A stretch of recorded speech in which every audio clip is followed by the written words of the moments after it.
Hey guys, this is Shelly Longenecker here with Dinner for $1, and I hope you guys are all doing awesome.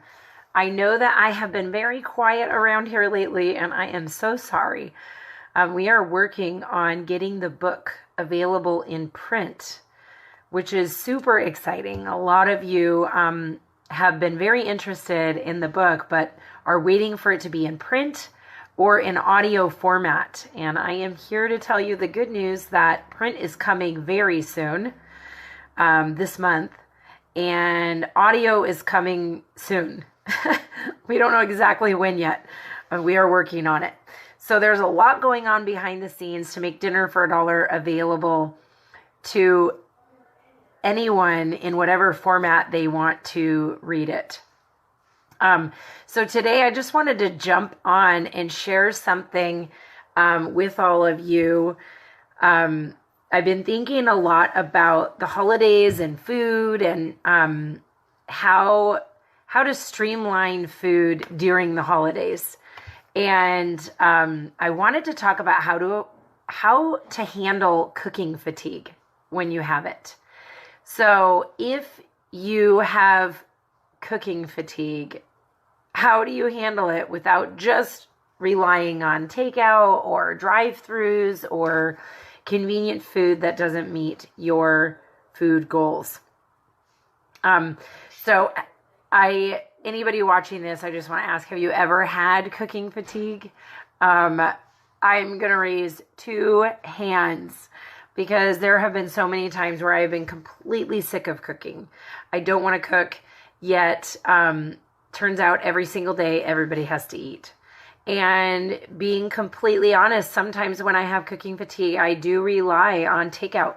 And when I do that, it blows our budget and it blows our food goals. And so over the years, I have developed some strategies in how to handle it when I don't feel like cooking or when I don't have time to cook.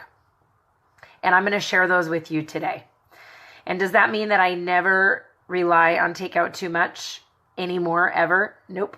And especially as I've been launching this book, I've been breaking some of my own rules. So I definitely have messed up in this area and relied on takeout too much. But I have made huge improvements of where I used to be and have developed some really good strategies that I rely on all the time, especially right now for me, just professionally, super busy. So we're coming into Christmas season and the holiday season, and usually that means that people are busier than normal. They have a lot more going on in their schedules, and there's a lot more coming and going. And whenever there's a lot of coming and going, it always feels like getting food cooked is really difficult. And so I want to talk about how you can make it through the holidays without breaking your budget or your food goals. So the first way that I handle cooking fatigue is to develop a plan.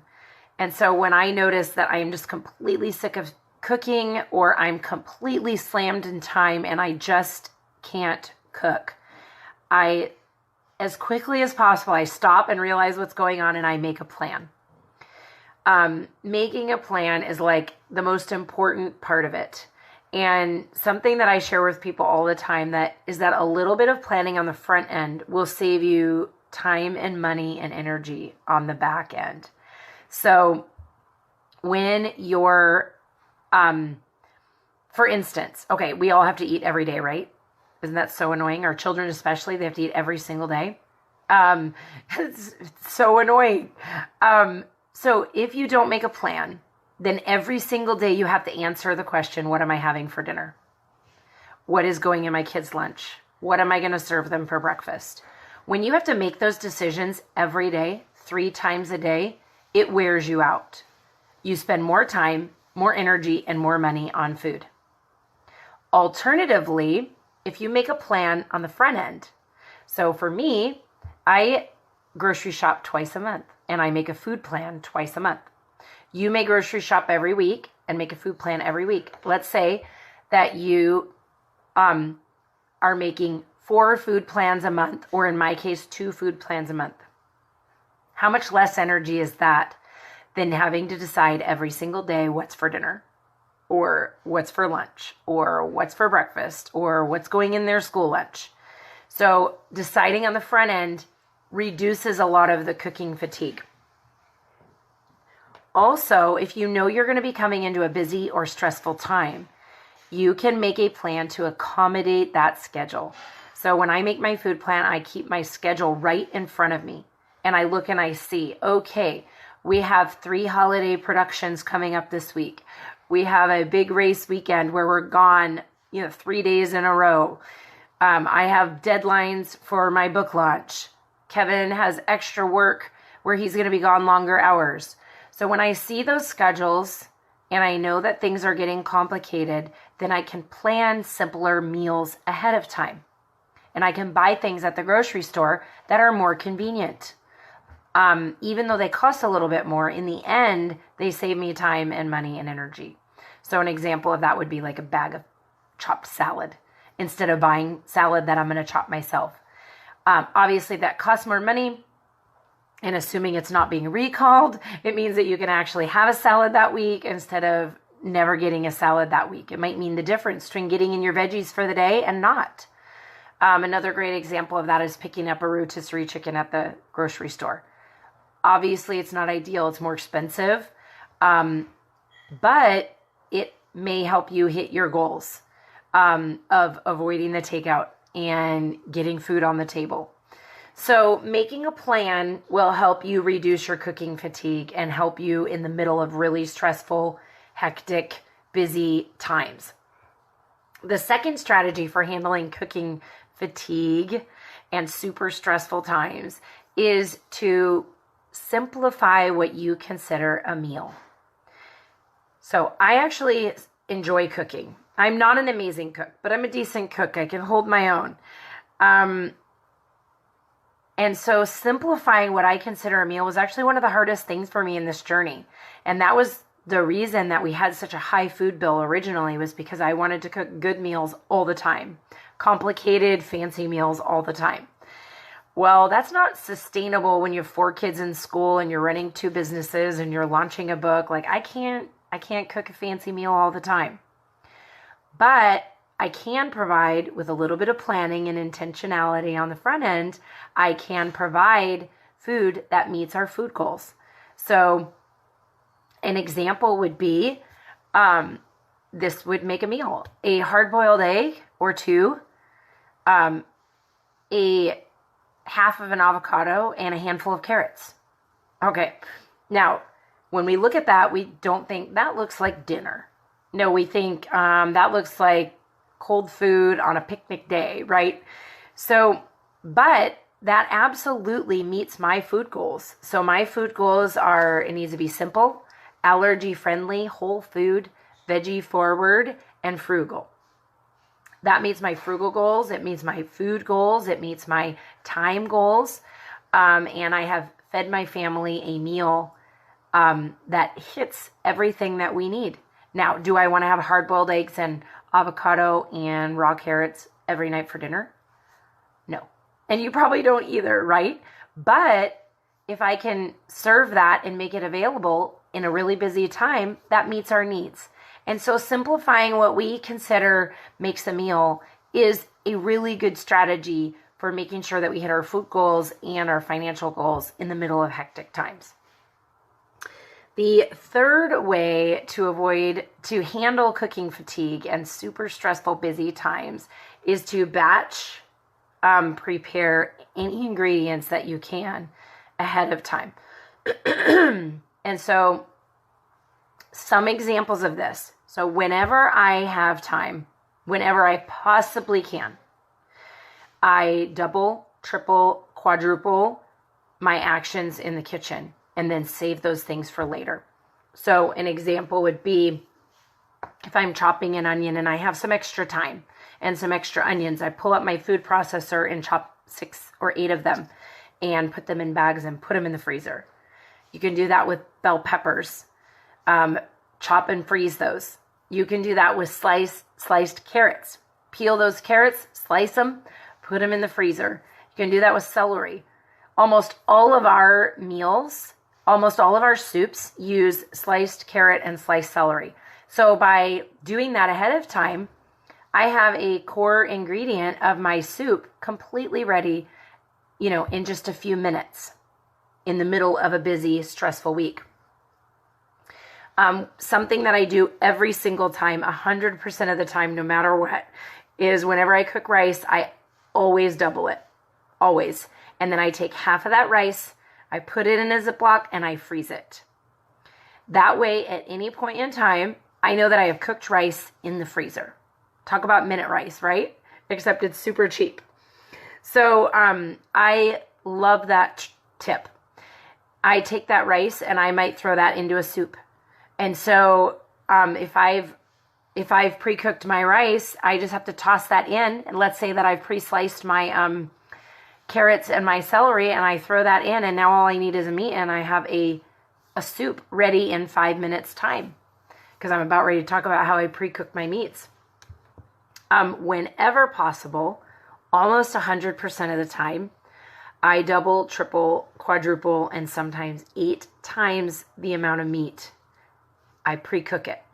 So I'm going to give you an example of how I do this. Let's take ground turkey as an example.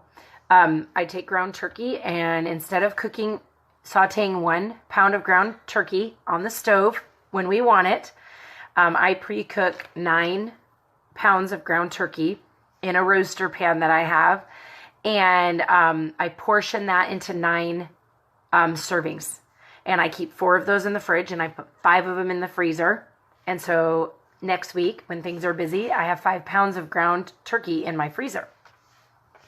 And then this week, I take that ground turkey and I use that in a pot of chili, a taco soup, a taco salad, a loaded baked potato, or a quesadilla.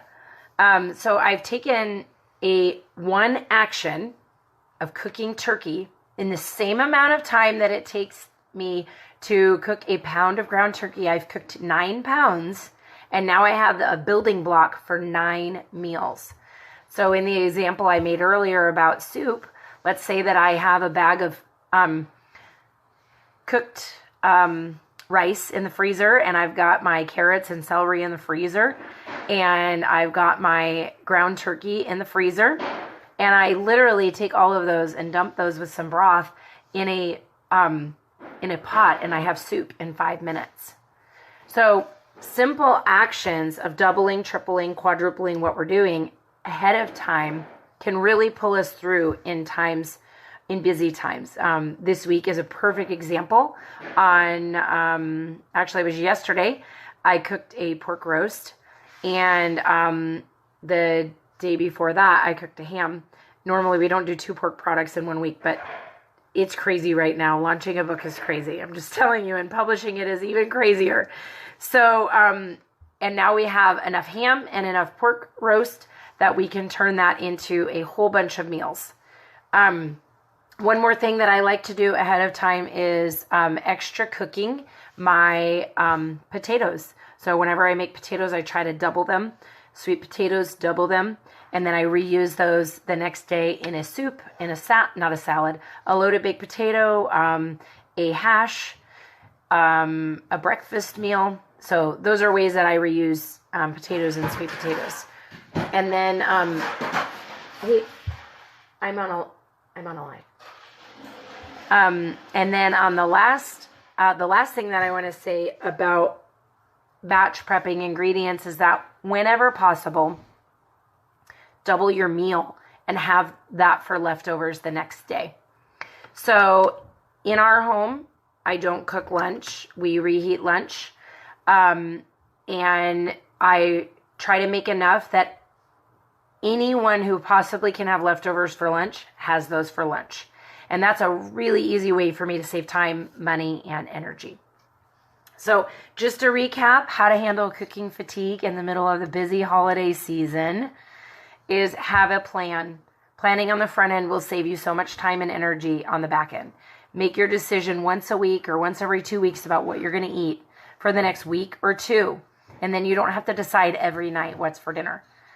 Number 2 is to simplify what you consider makes a meal. When things are really, really stressful, just simplify. Make something really simple. That's okay. And then my biggest tip is batch prepping ingredients. And if you sign up for my email list, you'll get a free chapter from my book. And in that chapter, I teach you how to cook without recipes. And that will really help you in busy times. You can mix and match ingredients and turn them into a meal, and that will save you a lot of time in the middle of hectic times. And you can find that on my website at www.dinnerforadollar.co. So I hope you guys are doing awesome, and I hope you have a great Thursday.